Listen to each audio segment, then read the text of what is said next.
जहिया से आइल बाड़ू रानी हो घरे ठीक से नहीं बतियावलू देख के हमके ये मोरी धनिया मुहवा कैसन बनावलू।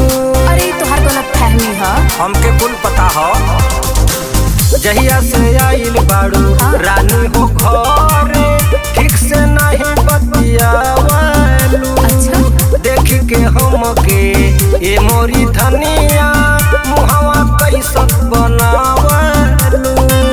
अपन तिरछी नजरिया से रानी जियरा हमरो जरा दे बुका। सुनो नाक के नथुनिया राजा जी झूलनिया कमर कर धनिया दिया दे बाका। नाक के नथुनिया राजा जी झूलनिया कमर कर धनिया दिया दे बाका। तू नैहर से जब आवेली तो हर डिमांड बढ़ जाला।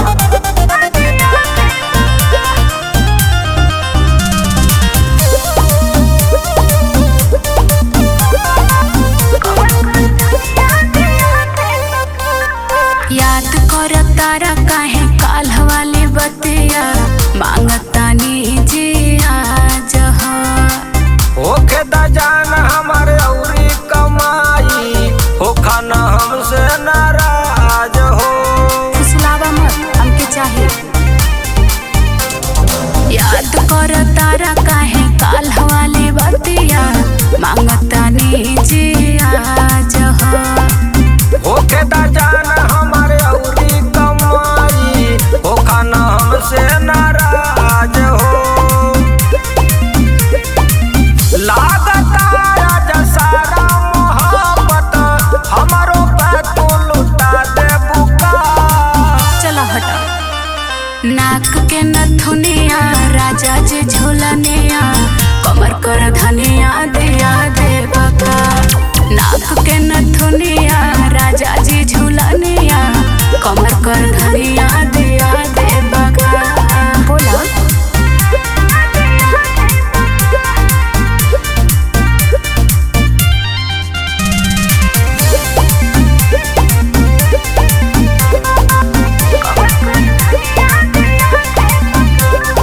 मन पगला गइल सुन के बहाना कहिया ले अइबा बता दहो। मान ले पुरानी तनी हमरो कहनवा नकिया से गुस्सा हटा दहो।